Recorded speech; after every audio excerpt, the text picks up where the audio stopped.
মার্কিন শুল্ক নীতি, রপ্তানিতে চীন ভারতের আগ্রাসী কৌশল, টানা ৩ মাসের নেতিবাচক প্রবৃদ্ধি এবং গেল ১৪ মাসে ৩৫৩টি কারখানা বন্ধ, সব মিলিয়ে যখন রপ্তানি খাত নিম্নমুখী, তখন নতুন করে আলোচনায় রপ্তানির বহুমুখীকরণ বিষয়টি। প্রায় ৬ দশক ধরে দেশের রপ্তানি উন্নয়নে কাজ করছে রপ্তানি উন্নয়ন ব্যুরো ইপিবি। তাদের তথ্য বলছে ২০২৩-২৪ অর্থবছরের সার্বিক রপ্তানি $৪৪.৪৭ বিলিয়ন।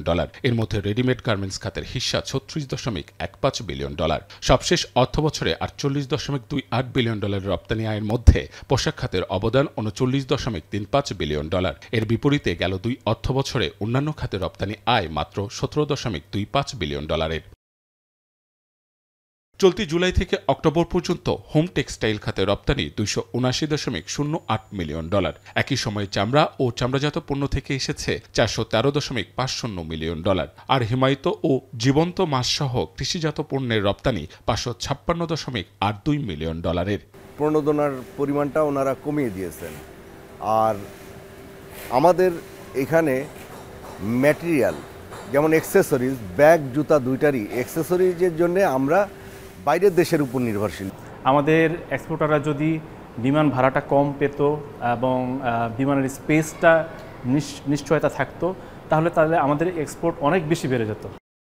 প্রচলিত বাজারগুলোর মধ্যে চলতি অর্থবছরের শীর্ষে থাকা যুক্তরাষ্ট্রের রপ্তানি $৩.০২৭ বিলিয়ন, দ্বিতীয় স্থানে যুক্তরাজ্যের রপ্তানি $১.৭ বিলিয়ন, তৃতীয় ও চতুর্থ স্থানে থাকা জার্মানি ও স্পেনের রপ্তানি $১.৬৬ ও $১.৩৩ বিলিয়ন। $৮৪২.৩৪ মিলিয়ন রপ্তানি হয়েছে নেদারল্যান্ডস। আপনাকেই বলছি, ইন্স্যুরেন্স করলে সিটিতে সুরক্ষা পাবেন নিশ্চিত।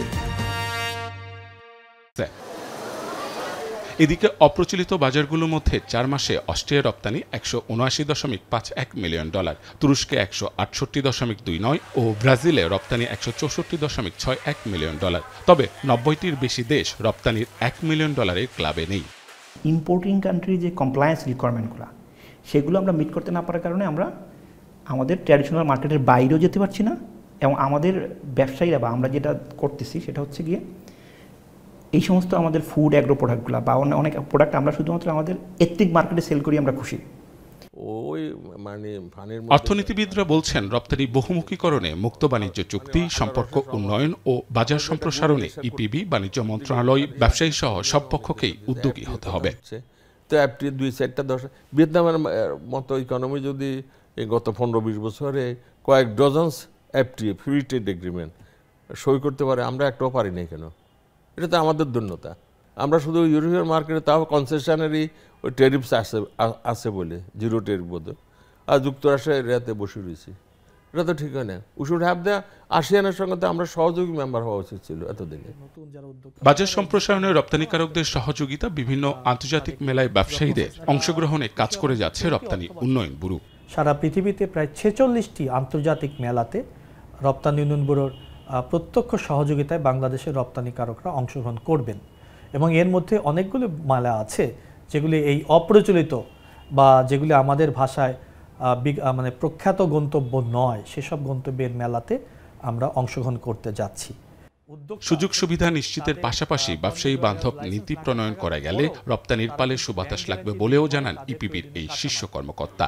শুধু পোশাক শিল্প না, পাশাপাশি আরও 7টি খাতের যারা উদ্যোক্তা আছেন তারা তাদের কাঁচামালটা কোনো রকম ডিউটি পরিশোধ না করে ব্যাংক গ্যারান্টির বিপরীতে তারা আমদানি করতে পারবেন। আমরা আশা করছি এরকমভাবে রপ্তানিমুখী যে নীতিমালার সুবিধা যদি আমরা তাদেরকে দিতে পারি, তাহলে সেই খাতগুলো হয়তো এগিয়ে আসবে এবং আমরা হয়তো ভবিষ্যতে পোশাক শিল্পের পাশাপাশি আরও দ্বিতীয় বা তৃতীয় খাতটিকে আমরা খুঁজে পাবো আর কি। এদিকে রপ্তানির বহুমুখীকরণে এক জেলা এক পণ্য উদ্যোগটি পুনরায় চালু করতে যাচ্ছে রপ্তানি উন্নয়ন ব্যুরো। মাহবুব হাসান রিপন, এখন, ঢাকা।